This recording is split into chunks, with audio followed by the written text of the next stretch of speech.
6 people were shot at the Little Earth housing complex. We are by the Little Earth community. Minneapolis police are searching for the person who shot and killed a 20-year-old man and an 8-month-old baby. When I got shot, I think 4 or 5 of us, our families got raided. I get a knock on my door, see a bunch of military-style guns. It's been getting kind of scary with gunshots here. How often does someone hear gunshots here? And every other night, maybe. They executed him in the parking lot over here. Shortly after that, a 911 call came in about a shooting in that area. Officers located a 13-year-old boy in a yard who had been shot in the head.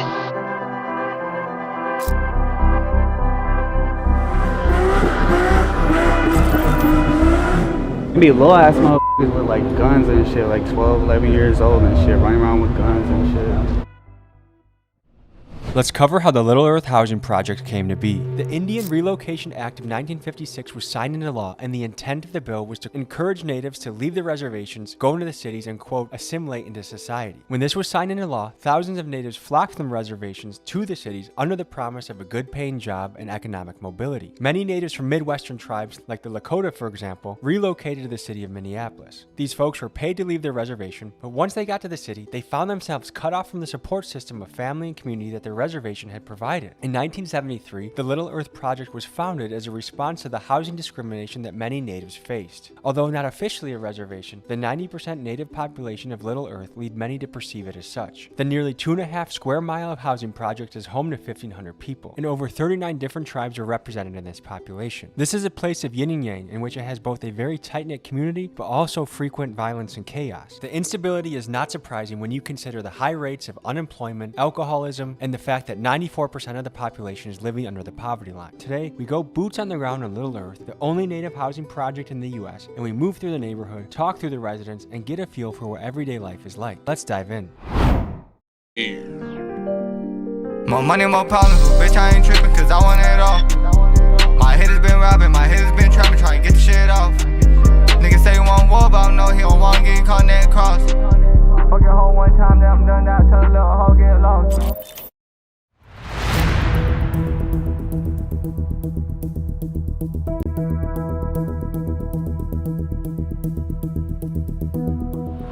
Tommy. Great, how you doing? Nice to meet you, man. How are you? Doing good, bro. Hey, what's up, Good, guys? What's up, y'all?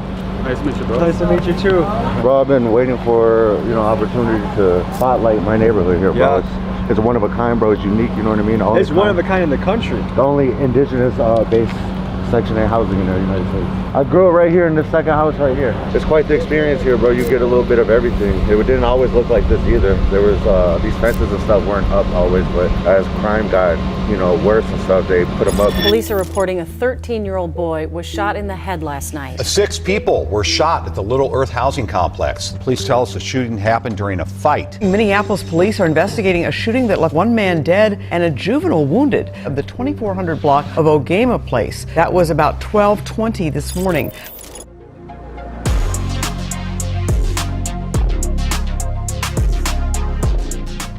So yeah, these garbage cans have been here forever. I remember as a kid, these actually burnt up. Somebody threw charcoal in here and they lit on fire and they haven't changed them since.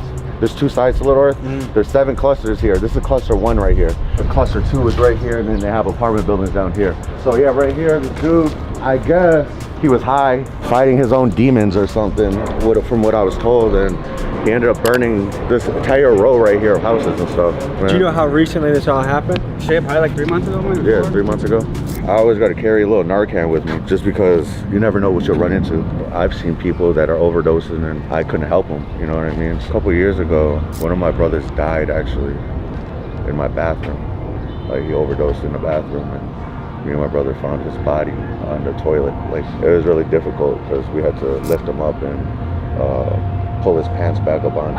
And as we're bringing him down the stairs, his mother knocks on my door, and I didn't know that she knew where I lived even. So it was just like a movie almost. That after that, we brought him to the hospital, and yeah, he didn't make it. I wish I had Narcan at the house because of it. So after that incident, like I decided it's best just to keep Narcan with me. You can see people getting high, just just in the broad daylight, just getting high. And it's fentanyl hit this community particularly for sure, bro. There's at least 1 overdose a day, if not 2, 3, bro. I'm so desensitized to it now. Me and my brother were doing the math on like how many people we knew in the community that we grew up with personally to have a relationship with them. And closer range to 65 to 70 people that we know personally had a relationship with that have passed away and are no longer with us anymore. It's pretty heartbreaking, bro. There's a lot of people we grew up with that are no longer here, bro. So, yeah, I don't know. Are you sober? Oh yeah, I don't drink, I don't play with my nose, I don't needles. I grew up watching that, so I didn't grew up. That's not what I wanted to be like. I ain't had no dad around, so I have kids, so I want to be something that, you know, I ain't never had. And then me and my brother ended up getting our unit right here until we got kicked out. What made you get kicked out? My brother right here was fighting, and the dude kept trying to get to his friends. We went outside prepared ready to fight with drama, you know what I mean? And during that time, I had my concealed carry. I had an AR-15 on me, and you know, in Minnesota you can't open carry with an AR-15, so that's where my felony came into place right there, was open carrying that. As he's fighting, one of the guys point blank range is about to shoot him in his back. I distract him, and from that distraction he shot me. One of my brothers ended up returning fire on him and ended up shooting 5 people that day. And I was the 6th person to get shot that day. So from that day, you know, it's hard to prove self-defense with that situation. I sat 104 days in the county, and then I did probation, and then like I violated probation. I had to fight the violation. So I sat 5 years on probation after doing the time. What happened was it went through here. It missed my Achilles tendon and missed my ankle, both by just centimeters. That's lucky. Yeah, I had to teach myself how to walk again, and I'll never ever walk the same. How often does someone hear gunshots here? And every other night, maybe you might hear them every day. I don't know, really. Like if you're outside, you'll hear someone like shooting, or someone probably testing out their gun or some shit. Testing it out. Yeah, they do that shit a lot. Did you see the church window over there? Yeah. That's nuts to shoot the church window. How many people here are just kind of like, they just keep their head down, do their 9 to 5, do their thing? Probably about 90% of them. Then they're like the other 10% is probably all their kids. The troublemakers. Yeah, hell yeah. It'd be little ass motherfuckers with like guns and shit, like 12, 11 years old and shit, running around with guns and shit.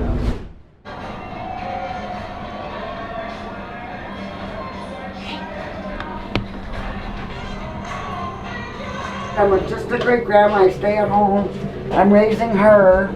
I've had her all this time. I'll probably have her till she's 18. Come on, Victoria. Grandma Rose was kind enough to invite us into her house as she was making lunch for her great-grandkids. I always enjoy talking with the elders of the community, and here's what she had to say. How long have you lived in Little Earth? Okay, when I first started kind of staying, my daughter lived on the corner end here. She was here for like about 12 years. I had stayed with her for probably a little over a couple years, and then I got my own place and I lived over at Phillips Towers. And then Little Earth gave me a call and said they had a place open for me. Oh, so you're gonna get on a waiting list to make it to Little Earth? Yeah, usually takes almost 5 years, I think, to get in here. And what was it like getting that call that you got in? I was so happy because really feel a lot more safer here with the people. They really watch out for the elders and stuff. I was like in my 50s when I moved in here. I'm almost 70 now. Little Earth is a unique spot, right? There's nowhere like this in the country. Yeah, we have a lot of different tribes here. What tribe do you trace yourself to? I'm from Grand Portage. Like a couple of my grandsons were involved in the basketball teams here at Little Earth. And yeah, they got some pretty good programs here for the youth. But I pretty much stick to myself around here because, I mean, just lately it just seems like it's been getting kind of scary with gunshots here, gunshots every now and then and stuff. And it gets pretty close. And I worry about my great-granddaughter and stuff. I mean, because there was just a couple years ago, a little girl got shot. I mean, it was by accident, but it gets kind of scary with that. Do you wish there were stricter gun laws? Yes, definitely. There's too many young kids with that. You know, I mean, with the teenagers stealing the, you know, basically from what I heard on the news, the Kias and I don't know what other kind of car, that's pretty typical of that. And they're just getting like a slap on the wrist with the law. Like, what should be the punishment for a kid if they steal a car? What I think, when I grew up, I was a teenager, got in trouble. If you got in trouble, they sent you away. They had the county home school. They had the St. Cloud Children's Home. They had Red Wing for the boys. They had Totem Town for the boys. And you know, and then they had Sac Center. I mean, for juveniles, if you got in trouble, you know, like you got sent to one place, you know, go home and get in trouble again. Then you get sent to a more stricter place. And I think they should bring that kind of stuff back. Something is wrong in society if we are afraid of a 14-year-old. Exactly.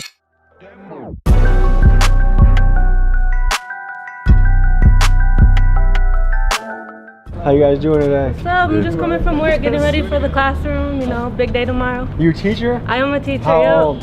I do 5-year-olds through 12-year-olds. I'm lead teacher right now. How is that? It's really nice, you know, we got everybody from the community, so it's like... Is it a local school? It is, it's just straight across there. Okay. Like, is it hard for kids to focus nowadays? It's more like building that relationship with them, you know? It's really nice to just be with them. I mean, it's such a blessing. You can watch a kid grow from a young kid to a young man or a young woman. Exactly. I was actually a former student there, so being able to work there now, it's like being able to relive my childhood and see them too. Like, you're passing the torch. Yep. Just go to show them the bridge real quick. You know, the bridges, man. With all the murals on it? Yep. Yeah, I'd love to see that. That's where they do have a missing and murdered indigenous people wall on that one, so we can see all the names. And that's there. big across the country. I'm learning that's a really big thing. Missing and murdered indigenous women. Yep.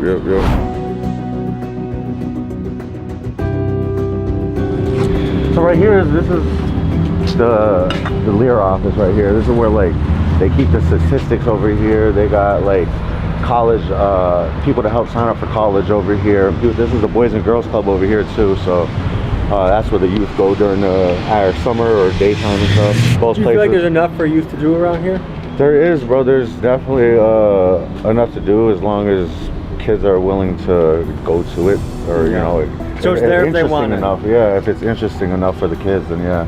Yeah, I don't know when they got when they put these. This So like, you can't even use this anymore? so yeah, you can't. They people get high right here, bro. This is where you get high at, bro. Like if you're rolling up or I don't know, or whatever right here. But yeah, this is the spots that they're using to get high at. So right no here. one can even use this bridge anymore? Not no more. You can walk the long way. We can see the roof part. I think there's a camera under one of these walls on like the second floor up here. Yeah, and then on one over here too. On the other side of the street, there's cameras facing it. And then is there still a camera under it? Or they had one under one of these? I'm not sure, but basically it's ran under CCTV, bro. He used to work dispatch. Yeah, yep. You've seen somebody we grew up with get murdered, like literally, like. I just went into work that night actually, and eventually finding out, seeing what happened, and it was unfortunate. You know, somebody got murdered on the other side of the street by these apartments. I never seen someone take death like that. They knew he was gonna die. Yeah, you could and he just sat down and. And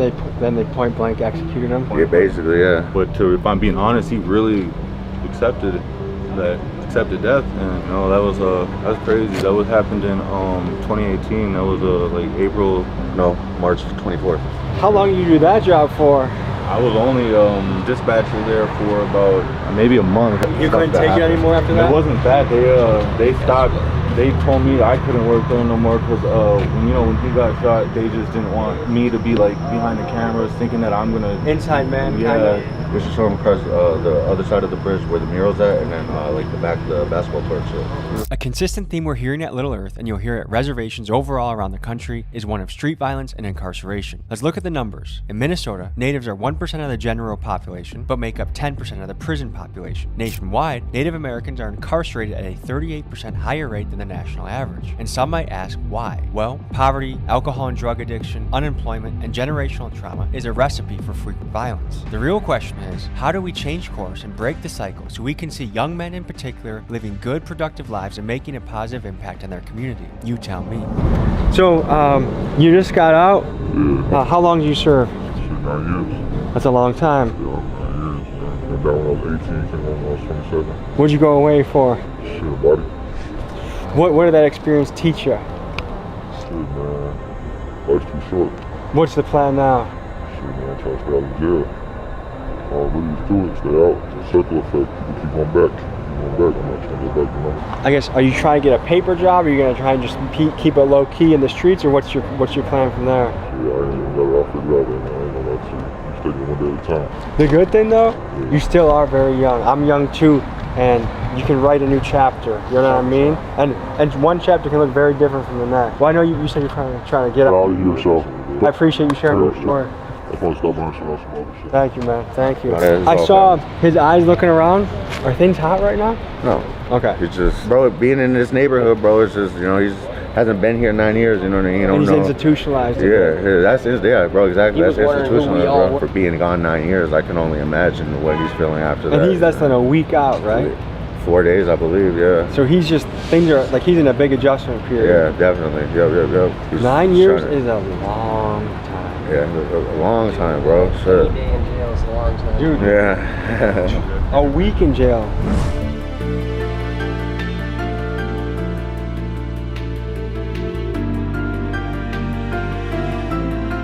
I think people that passed away got killed and shit right here.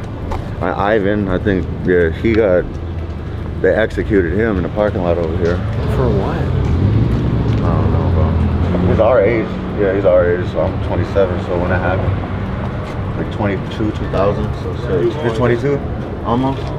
Oh yeah, he was 22. You know, that shit's sad though, regardless, you know what I mean? Like, these are the people I grew up with, literally, you know, and you know, it's one of the names that I added, you know, let you know that, was it 65, 70 people that we know that passed away? Yeah, we've got a list. Yeah. 65 to 70? Yeah. Just in this little community. Yeah, we've had, it's not that we just, like, that their name is this. It's not that, just that. It's like people that we had a relationship with at some point, that we knew, that we were, like, talked to and close with at some point. Yeah, like. So how many people would you say are success stories out of 10?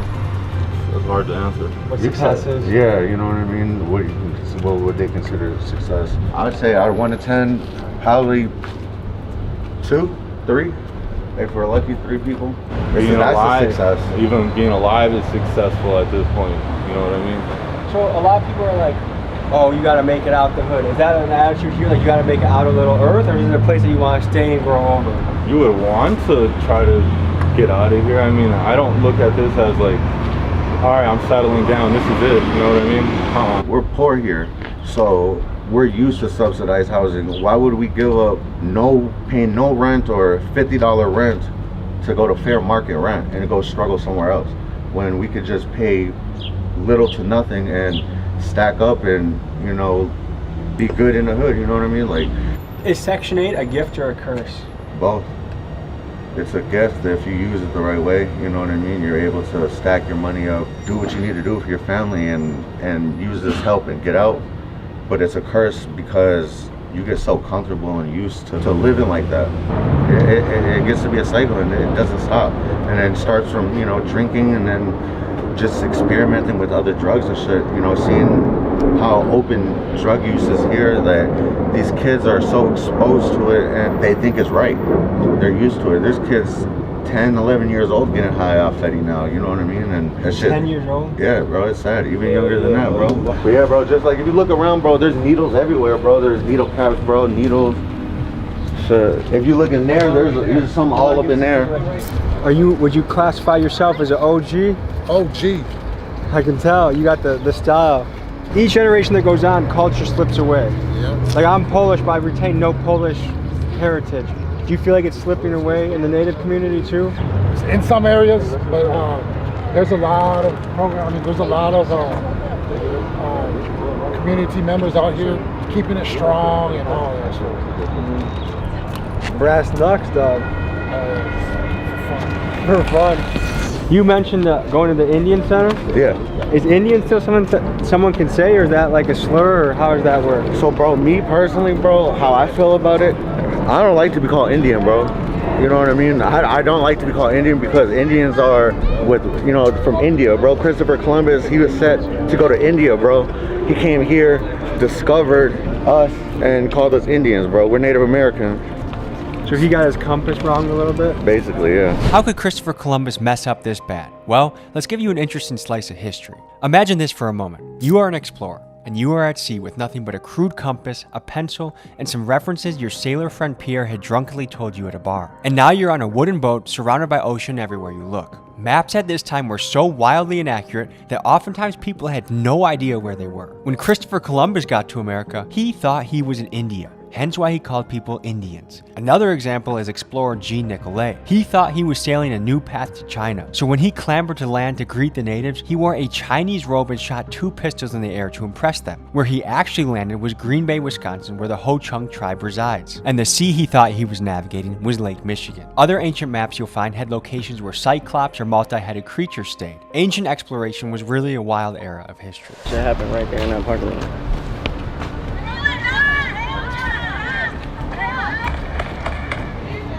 Holy right shit. There. Is everyone okay? Yeah, well, my cousin got shot. That's wild, dude. My sister recorded that. I lost my video because they banned my Snapchat, but I was right here. We ran this way. But you have adrenaline pumping through Hell you? yeah. Dude, that's where you get the shakes afterwards. But yeah, he got shot. He ran over there. We went and picked him up. I'm holding him, hands full of blood and shit, bring him to the hospital. And yeah, the cops took us to question us and shit. I ain't gonna lie, I got accidentally shot before too. And it wasn't even on no other shit. It was motherfuckers just chilling at a kickback, playing around with guns too much. Shit, and I'm talking to somebody, I'm not even, my shit up everything. Next thing you know, I just hear a boom. I look around, make sure everybody else good. I bet. Something on my mind like, nigga, you ain't even check yourself. I look down, blood gushing, I'm damn. And that was just on some chill shit. It wasn't nothing but family, you know what I'm saying? So like, shit happen, anything happen anytime, it's pretty crazy. And where were you hit? Shit, I had to do 3 hours in surgery in Minnesota, and then they couldn't even finish it, so I had to fly me over to North Dakota, my stomach cut open, and then finish another 3 hours over there. Let's go tell my mom name. 612, that's where I'm from. Is this relatively new? Yeah, that's why it's like peeling his How did dry. that feel on the fingers? Can be rough. Yeah, that shit painful. Yeah, the fingers the worst. Both. I'm big, yeah. Ooh, I like, what's your earth one? That's me. You feel me? I'm a king. I'll be high as hell, getting to my money. Who's Ben? That's my little cousin, RP Ben. I don't live him. He passed away in the car accident. You feel me? I keep him on my wrist. He's my guardian angel, always protecting me, looking over me, along with my Uncle Keith. You feel me? My guardian angel, always make sure I'm good. Look over me, keep guiding me, keep me safe on phone. Did you guys make that yourself or you get it off someone? Yeah, a lot of big brothers and stuff make them in the joint because they don't got a lot of stuff and resources to keep them busy while they locked up and stuff. Oh, so they made that when they're locked up? Yeah, they make these when they locked up, keep them focused, keep them out of trouble, keep them busy and everything, so they ain't getting in trouble. Everything they send up to us. This looks like a newer section of the. Do you know when this was built at all? Yeah. Years ago. Yeah, it's newer than the other part, but it's been for years now though. So like, I ain't gonna lie, bro. Being here, bro, we kind of feels like being in like jail or prison, bro. Like we're behind these walls, we're behind these fences, bro. We got these cameras and shit looking at us and shit. You know what I mean? Where's that on top of the roof? That's a gun spotter right there, bro. We got gun spotters on all these buildings, bro. All these cars. Yep. The shot spotters. Yep. You within 70 meters of where a gunshot goes off, it can tell. And because he's a sketchy white, I trust every word he's saying right now. Well, my incident that happened with me and shit, I was shot, so I had to run from that parking lot we were just in. Had to hop these fences over here, run, get up here, jump down from this ledge right here, and mind you, I have a bullet on my foot, you know what I mean, just shot. My shit, I don't feel nothing. I'm just running, and then they found a bloody footprint from over there. Oh, look at that needle cap right there. They found that bloody footprint from over there all the way over here and shit, bro. See the caps everywhere right here. Everywhere. Look at, there's needles right there. Dude, fentanyl is ruining a lot of cities in this country right now. Yeah, bro, it's, you know how people smoke cigarettes? Yeah. Like, just open, you could smoke a cigarette. People are doing drugs and shooting up right in the open and shit. This is a big homeless camp over here. This was huge. Right in here? It was all through here. So now they just fenced it off so no one can use it. Yeah. Growing up like that, they finally got people to stop sleeping there. And they do what they call, they evict the homeless, you know what I mean? They go do evictions and stuff, and they... What do you think about that? I think it's, honestly, I get why they want to keep people from certain, not even that it's certain areas, but they just want to keep people from contaminating the ground. They want people to not be afraid to walk across the street. They don't want kids or adults, anyone for that matter, to step on needles, so they go do these evictions. I feel like anyone that gets mad about the homeless getting cleared out just haven't had them live by them before. They haven't, right. My friends from Little Earth wanted to show me the impact of fentanyl in their community, so they walked me past the tent city that has been accumulating in the area. But one thing I was aware of is that Little Earth was beefing with the Somalis just on the other side of the street, and I knew I had active members from Little Earth walking with me at that moment. And just the day before, I had met with the active Somali members of the other side. So that was my motivation for not wanting to stop and casually observe the scene, and instead walk quickly without asking very many questions. I hope you understand. For the last half of the journey, we're coming to the high school. So what are we walking up to? We're walking up to the high school in the neighborhood. This is center. This is where everything goes down. No, I'm just saying. What I really want to show is our wall. is protect our sisters for the MMIW. A lot of that goes down in our community, affects our sisters, our cousins, our aunties, you know, some people so close to us. And there are some of the many few names that victims of that, you know. Overall, Center's a really nice place to be, you know. It's lack of resources, I could say, in our community, but you know, when you really sit down with them, you know, they do have big dreams. Some of them want to be a psychologist, you know, and you'd never think that. It's like more judgment around. Our school's just been thriving lately, I could say. It's been a change. You guys got any GoFundMe for the garden? No. Can you make one? We could do that, yeah. That All would right. be what's up. I'm gonna put the link to the GoFundMe in the description. You want to help grow a community garden for the kids? For the kids, for the families. We want to be able to bring food home and be able to cook with natural ingredients. That's what this is all about, the community, the children, the females, protecting, keeping everybody safe, bringing everybody up together. So we can all be one big, happy family, build off each other. I dig it. So on that note, hey, if you want to bless the GoFundMe, please do. Link is in the description. Let's send some blessings this way, and I appreciate you guys joining me. See you next week. Peace.